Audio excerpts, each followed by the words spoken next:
inilah yang saya persiapkan.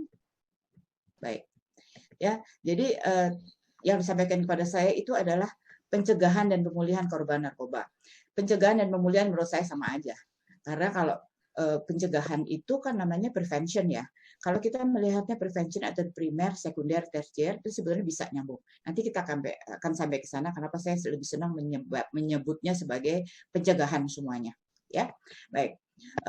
Kalau kita lihat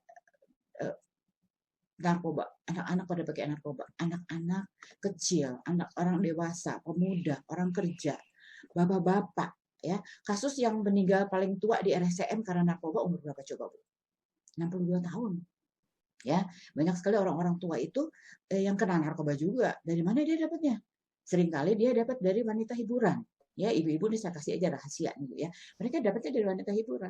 Lagi pergi sama si bapak itu, perempuannya hilang. Kamu ngapain sih? Kamu ngapain sih? Nah, bentar. Dia lihat dia perempuannya lagi pakai sabu. Karena dia kan pekerja seksual, dia harus meningkatkan stamina-nya dengan pakai obat-obatan. Ya, akhirnya coba kena kan gitu kan. Udah deh bapaknya gitu. Terus ada lagi pasien yang udah tua, dia mau ngelahirin anaknya, dia datang ke kita. Bu, saya ini punya masalah nih. Saya pengguna narkoba. Oke. Dia datang bukan bukan untuk menyembuhkan diri, ibu-ibu sekalian, tapi dia bilang gini, Bu, saya sebentar lagi mau ngawinin anak saya. Dan adat saya itu kalau ngawinin anak lama, 3 hari 3 malam, dia bilang gitu. Saya biasa make sehari 2 kali. Saya khawatir kalau saya nggak pakai, saya nanti sakau, dia gitu. Waktu itu pakai heroin masih ya Bu Yunis ya, gitu. Terus jadi gimana ya Bu ya? Menurut Ibu kalau saya pakai sekaligus aja sehari, jadi dosis 2 kali saya pakai sekali saya mati nggak Bu? Dia bilang gitu. Orang itu bapak itu datang bukan untuk berobat loh Bu, ya. Jadi bilang, waduh Pak, itu tergantung daya tahannya masing-masing. Ya, tapi Bapak udah tahu bahwa itu satu yang berbahaya. Saya nggak bisa bilang apa-apa. It's all yours gitu, your decision, gitu kan? Ya banyak sekali yang terjadi seperti itu. Oke, tapi kalau kita kembali lagi ke generasi muda lah, nggak usah yang bapak-bapak, udah deh. Pasien saya terakhir juga sekarang dia umurnya udah 64 tahun pakai sabu, luar biasa. Tidak bisa diintervensi, tidak bisa diintervensi anaknya. Maaf ya kalau ada dari kepolisian. Bapak itu diintervensikan apa? Istri dan anak-anaknya datang kepada saya, kita family therapy. What can we do untuk my daddy gitu ya? Dia pakai, salah satu anaknya pernah pakai dan pernah direhab, tapi sudah sembuh. Dia prihatin sama bapaknya. Aduh ibu tolong intervensi. Ya akhirnya diatur lah settingnya gimana, diintervensi artinya diciduk kan, diambil diajak ke rehab gitu ya. Pada saat itu dia ada di satu pulau ya di bagian dari Indonesia ya. Jemput, dibawa pakai bot, mau dibawa ke satu tempat rehabilitasi yang bagus, yang mahal harganya. Apa yang terjadi? Yang mengintervensi itu ada 3-4 orang, di stop sama kepala kampung. Jangan masuk, ini kamu nggak usah ikut-ikut, itu masalah keluarga, pergi ya gitu ya. Jadi udah ada sindikatnya di situ. Jadi orang yang mau menolong bapak itu atas permintaan keluarga di stop. Sampai sekarang itu bapak masih pakai gitu ya. Terus mau gimana? Udah tinggal hancurnya aja. Dia pikir rasanya kayak dia kuat, superman gitu. Padahal sebetulnya kata istrinya, ya bapak mau udah loyo gitu kan. Jadi ada ada kesalahan persepsi, si bapak merasa dengan pakai dia kuat, sebenarnya istrinya yang lihat dia sendiri, dia bilang enggak Bu, itu nggak mungkin, itu nggak terjadi, itu perasaan bapak aja. Udah kacau lah semuanya. Tapi itu terjadi. Nah, kalau kita lihat anak generasi muda, ya kita tanya, kenapa sih mereka menggunakan narkoba? Pasti kita ngomongnya gini kan, mereka tuh salah gaul, benar nggak? Teman-temannya tuh yang kayak gitu saya udah kasih tahu tapi dia tetap salah gaul. Terus salah asuh bisa juga. Dia sih dimanjain, kasih duit jajannya berlebihan. Ya. Terus uang yang dikasih jajan berlebihannya itu kalau dia misalnya mau malam minggu mau pergi, dikasihnya 200.000, 300.000. Itu kan nonton sama makan udah berlebihan gitu kan. Gimana anak yang nggak mau nyoba-nyoba yang lain, misalnya salah asuh sih, bapaknya itu memanjakan anaknya, ya kenapa dapat uangnya gampang, ya ngasihnya juga jadi gede dong gitu. Udahlah banyak sekali rumors di belakang gitu. Salah didik ya, sering kita bilang. Salah belajar, anaknya nih salah belajar. Dia pengen fun, tapi kok larinya funnya kok nongkrong-nongkrong ke bar gitu ya, nongkrong-nongkrong ke tempat-tempat yang apa klub malam gitu, akhirnya terpapar kan gitu ya. Atau anak ini gagal memahami cara-cara melepaskan stres yang betul gitu, yang produktif gitu. Gagal paham kenapa? Ya kembali lagi salahnya orang tua. Kalau anak-anak di bawah umur, di bawah 18 tahun, mau dia pakai itu, kita nggak bisa ngelak bahwa itu adalah kaca kita sendiri. Kenapa itu sampai terjadi? lihat sama dirimu sendiri, gitu kan. Pasti ada sumbangan dari keluarga. Jadi bahwasanya kalau ada anak pakai, itu yang mesti belajar satu keluarga. Betul nggak Bu Giwo? Ya, kalau ada 9 anak pakai, refleksinya ke orang tuanya. Kenapa anak saya sampai kayak begitu? Something is wrong with my family. Sebetulnya gitu. Kalau mau kayak gitu semua orang tua, mungkin beres gitu ya. Yang ada kan nggak salah nyalain bapak yang salah, ibu yang salah, anak yang salah, pemerintah yang salah, sekolah yang salah. Wah, muter-muter. Akhirnya anak dimasukin ke rehab dibenerin perilakunya saja, tapi akar permasalahannya nggak dibenerin, relapse lagi gitu ya. Nggak selesai-selesai kalau nggak kembali dari keluarga. Ya, oke. Selanjutnya,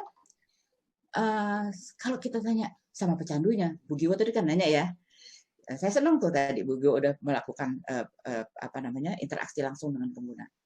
Apa yang membuat apa sih? Saya selalu mulai pasien saya narkoba itu ratusan karena saya start melakukan ini tahun 93-an sampai sekarang. Bahkan saya pernah punya LSM namanya Masyarakat Anti Narkoba, dulu kita ngajarin di di Pamar di Siwi gitu ya, pertama-tamanya polisi-polisi dulu ikut training kita, ngajarin buat ibu-ibu juga dulu ya. Nah itu saya selalu menanyakan begini, karena kalau salah-salahan udah banyak, udah sejuta deh salah-salah, tunjuk aja salahnya banyak sekali, panah-panah yang kecepretin si anak tuh, kamu salah ini salah banyak sekali.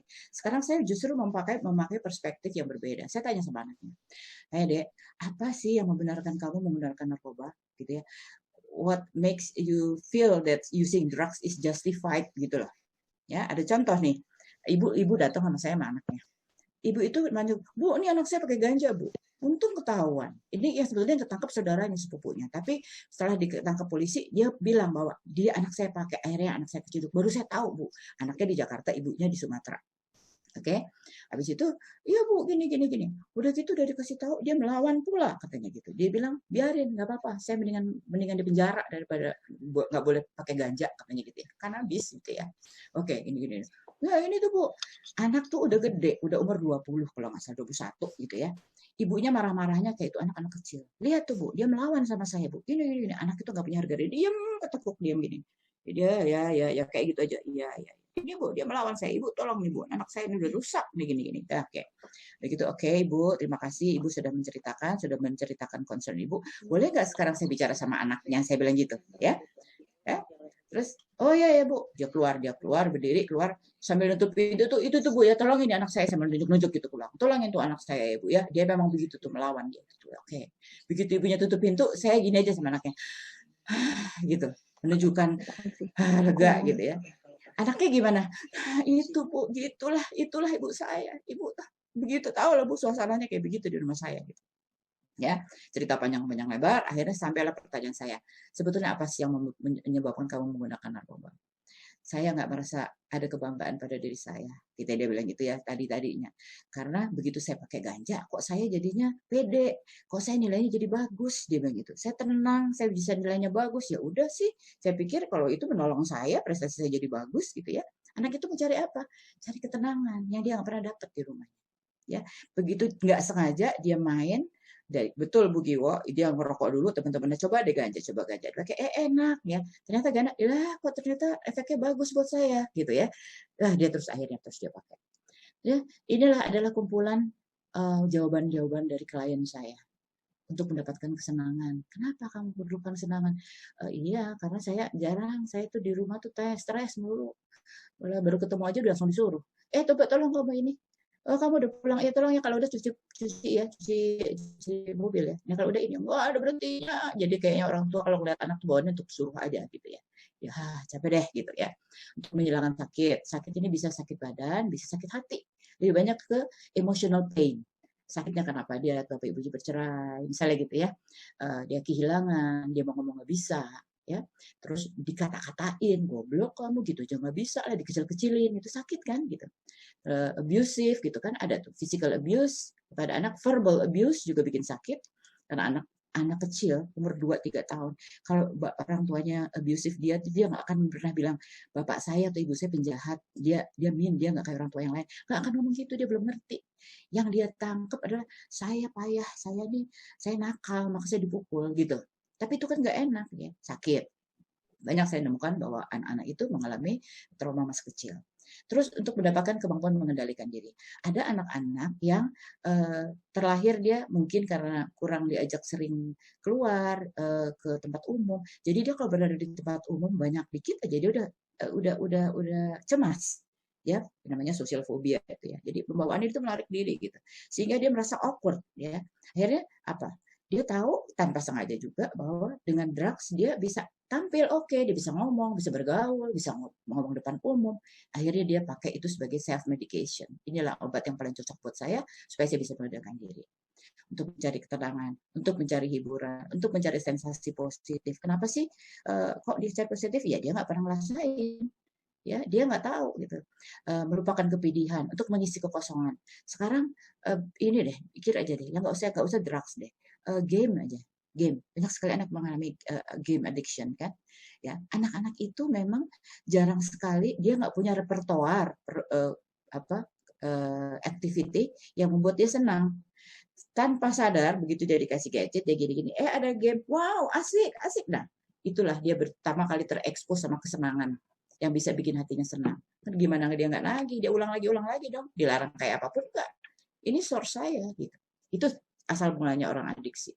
Dia mencari kesenangan yang dia nggak punya sebelumnya, begitu dapat dia maruk gitu loh, norak gitu. Jadi itu aja yang dipegang. Apapun yang ngalangin akan diterabas gitu. Ya, sekarang ibu-ibu coba lihat perhatikan. Ingin mendapat kesenangan, hilangkan rasa sakit, mendapatkan kemampuan mengendalikan diri, mencari ketenangan, mencari hiburan, mencari sensasi positif, melupakan kepedihan, mengisi kekosongan. Ini bukankah ini hak semua manusia ya? Benar nggak? Dia kan kita semua punya fitrah untuk merasakan ini. You all deserve to be happy kan? Untuk dapat ketenangan, itu hak kita gitu. Nah, kalau sampai ini tidak ada, maka anak akan mencari sendiri. Sama aja kalau harusnya kita ngasih makan sama anak-anak, gak usah mikir-mikir, kamu diam saya ngasih makan. Tiba-tiba kita nggak punya makanan gini, anak bayi ngerangkak, apa juga dia makan, bener nggak? Atau dia dikasih sama tetangga makan ini, jajan itu, temennya ngasih gitu, dia makan. Karena dia nggak punya, dia lapar. Ya, itu kebutuhannya dia. Jadi bayangkan bahwa ini sebetulnya hak manusia yang mengedrive dia untuk menjadi just being a human gitu loh. Dia nggak dapat, ya, yang dia dapatkan dari narkoba. Oke, sekarang kita lihat jenis-jenisnya: alkohol, heroin, kokain, ekstasi, sabu, metafetamin, dan lain-lain, gorila. Semua itu tanya sama dokter, apa dampaknya, efeknya begitu Bu? Untuk menenangkan, untuk menghilangkan rasa sakit, untuk menambah semangat. Paham kan kenapa mereka nyari itu? Ya. Jadi dan tidak semua orang edik loh. Misalnya ada orang yang pakai ganja sekali ketularan, teman-teman pakai. Kok nggak semuanya pakai? Terus kenapa cuma nggak edik semua? Heroin, alkohol, ada yang suka minum-minum kalau party dia minum, tapi kok enggak? Di Manado kan banyak orang minum, ya kan? Ada apa namanya, bir cap tikus, kan? Pokoknya kalau ketemu orang Manado di Bali orang minum biasa, tapi kok mereka nggak edik gitu, ya. Jadi tidak semua zat-zat ini itu adiktif. Jadi salahnya di mana? Bagaimana apa namanya, daya serapnya ya, apa sih bahasa Inggris itu, susceptibility. Jadi pengaruhnya buat orang lain-lain. Kalau dia ada bolongnya, maka ini akan jadiin kebutuhannya terus-menerus. Tapi kalau dia nggak perlu, ya enggak. Contohnya, kalau kita di rumah ada dapur, kita suka masak, misalnya ya. Sekali-sekali kita Gojek ya, GoFood, GoSend ya, cuma kita terima. Oke, fun, sekali-sekali gini-gini. Tapi kita kan nggak setiap hari pesen Gojek, bosen kali gitu kan. Enggak, aku nggak perlu gini, pengen masak sendiri gitu. Sehingga kita nggak ketagihan GoFood, benar nggak? Memang gampang sih, kok enggak? Kenapa? Karena dia bisa masak, dia punya dapur. Bayangin kalau anak-anak di kos-kosan, di mana itu harus nggak ada lagi, nggak punya dapur, maka dia akan ketagihan pakai GoFood, ya, kayak GoFood itu udah jadi dapurnya dia, gitu, ya. Oke, dari situ kita pengertian adiksi. Setiap perilaku yang memberikan kelegaan atau kesenangan sementara. Jadi artinya apa adiksi itu? Setiap perilaku yang memberikan kelegaan atau kesenangan sementara, temporary relief, tapi dalam jangka panjang menyebabkan kerugian, memiliki konsekuensi negatif, dan Anda tidak dapat menghentikannya meskipun ada konsekuensi negatif yang diakibatkannya. Itu dia yang namanya adiksi. Ya, itu cuma short short term relief aja. Dari perspektif ini dapat dipahami bahwa ada banyak sekali bentuk adiksi. Shopping, seks, pornografi, olahraga, game, medsos, kerja, makanan, itu bisa bikin adiksi. Ya, sama, motornya sama, penjelasannya sama. Lalu apa yang sudah dilakukan selama ini? Udah, Bu Yunis tadi udah ngomong banyak. Ada balai rehabilitasi medis, psikososial, spiritual, semua udah dilakukan. Ada IPWL, ya, ada itu pendekatan baru. Ada harm reduction, ada penyuluhan yang Kewani di sini juga sangat aktif melakukan penyuluhan. Ada tindakan tegas bagi pengedar, ada undang-undang narkotika. Ya. Bagaimana hasilnya? Nih, silahkan lihat. Angka kekambuhan masih tinggi, bukan cuma di Indonesia aja, seluruh dunia. Lihat Bangladesh 90%. Jadi kalau 10 di rehabilitasi 9 akan kumat. Di Swiss aja yang negara maju dari 10 ada 6 7 yang kumat. Cina 55, Nepal 33, Indonesia 40. Ini juga saya nggak tahu ini pengukurannya gimana, yang saya dapat tahun itu seperti ini. Artinya relapse masih tinggi. Oke? Prihatin kan kita? Gimana sih pemerintah udah gila-gilaan, udah war against drugs gitu ya. Semua kok nggak bisa, kok kekambuhan masih tinggi. Itu kan yang jadi concern kita. Gimana nyetopnya? Makanya untuk itu saya akan mengajak ibu-ibu sekalian melihat perspektif lain tentang adiksi narkoba. Oke, saya misalkan menggunakan narkoba itu seperti orang lari, ya, pakai narkoba, oh ya dia berlari, terus kayak apa? Pakai abis dia pengen lagi, kayak lagi kan gitu kan, terus ya dia orang lari dari apa? Kan gitu. Orang lari kan bisa lari dari atau lari menuju, mau ngejar bus juga lari kan dia. Dia lari bisa dari ancaman, penderitaan, kebosanan, ketidakpastian, bingung, tidak berdaya, penolakan, rasa tidak nyaman, dia lari dari situ, atau dia menuju, cari kesenangan, nyari ketenangan, nyari bebas. Tapi kok dilihat-lihat, ini semua bisa terjadi nyari ini karena ada ancaman sedikit aja gitu. Ada sedikit di sini, dari sini. Ya, ini semua ini sebetulnya yang kita bisa lihat perspektif. Anak kalau narkoba itu berlari, dia lari dari mana atau lari menuju apa? Ini dia. Dan saya bisa bilang bahwa apa yang dilakukan oleh mereka adalah mekanisme pertahanan diri. Sorry to say, tapi saya melihatnya seperti itu. Bahwa itu terjadi. Dia untuk survive gitu loh. Ya, emang kenapa dia mau survive? Kita lihat lagi. Ya, jadi berdasarkan pemahaman itu, posisi pecandu dalam rentang perawatan, kalau saya menanganinya, saya lihat kalau dia lebih dekat ke pain, banyak painnya, banyak traumanya gitu, maka saya menanganinya trauma based addiction, saya bilangnya.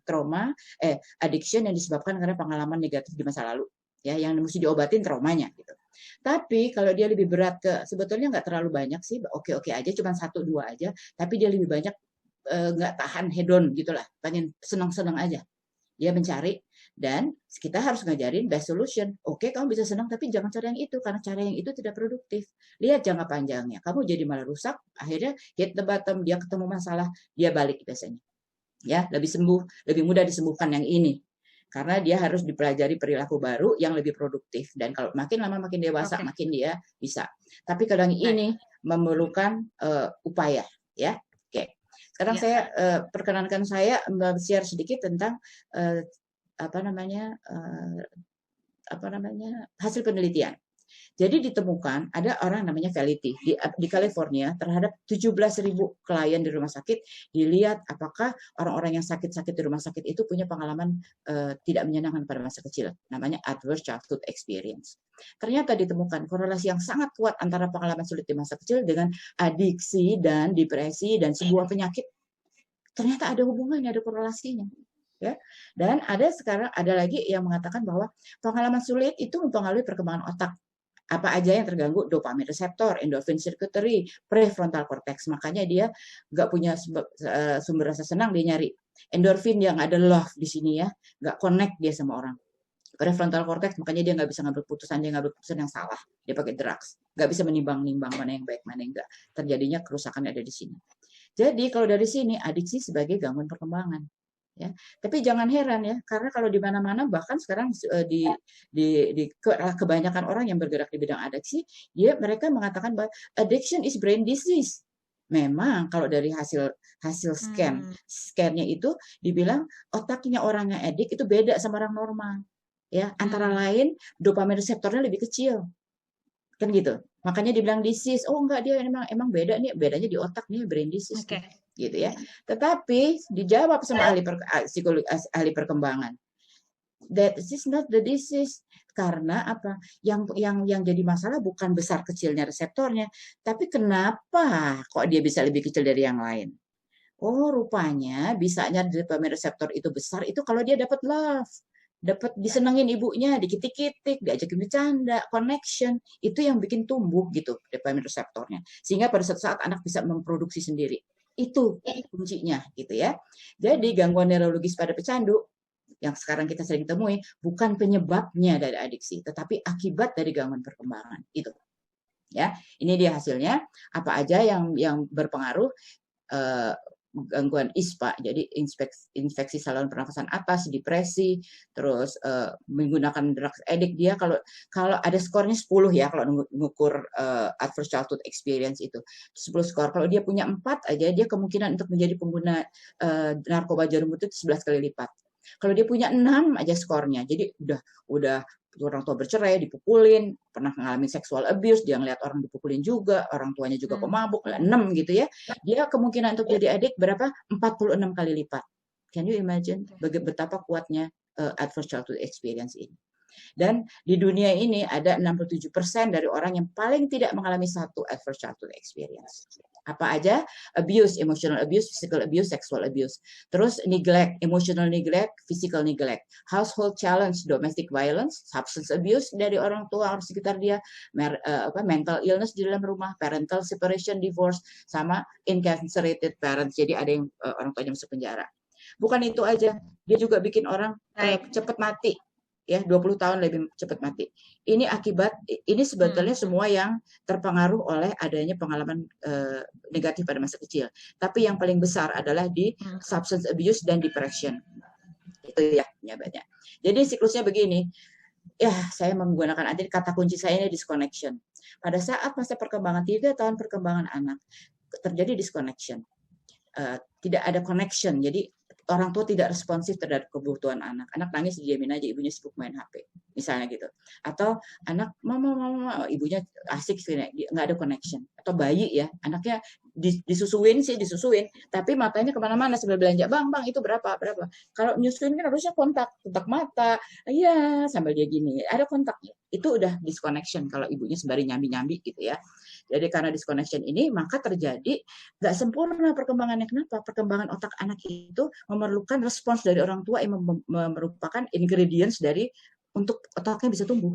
Gitu. Yang tadi, nordopamin itu prefrontal cortexnya, endorfin, circuitry itu terpengaruh. Kalau dia disconnect, maka yang 3 itu dia nggak sempurna perkembangannya. Karena tidak sempurna, terjadi perubahan juga gangguan perilaku. Ya dong, kalau otaknya nggak sempurna, gangguan perilaku.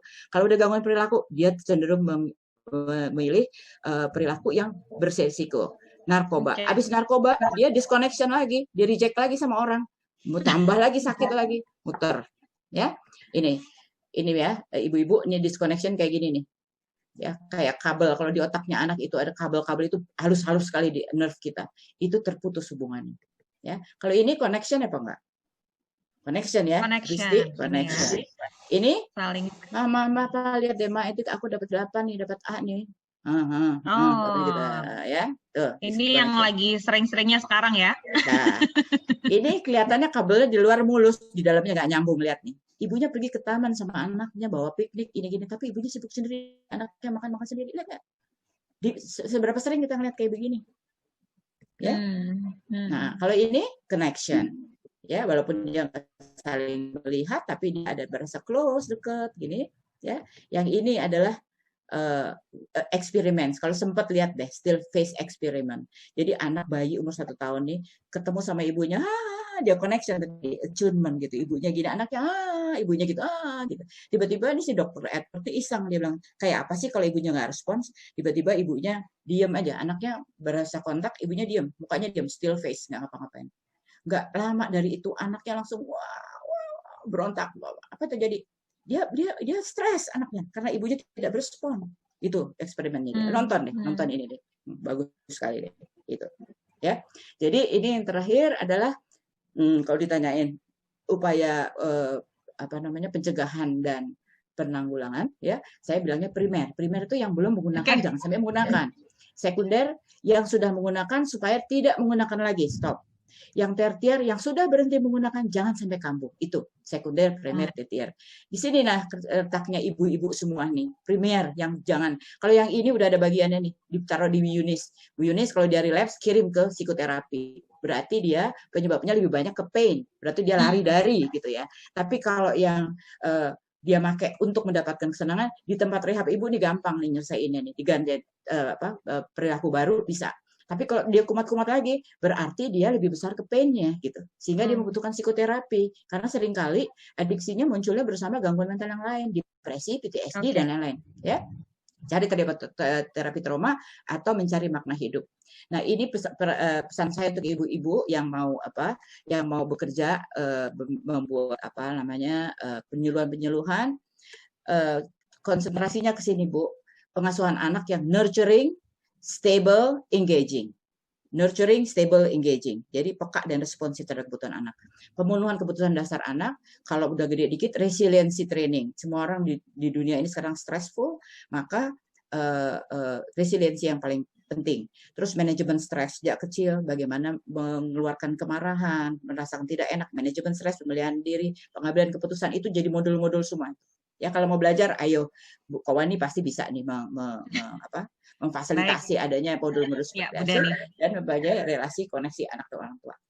Oke, jadi mari kita selamatkan Indonesia, generasi unggul, bebas narkoba, gitu kan? Nah, ini merdeka atau mati. Ya, baik. Terima kasih.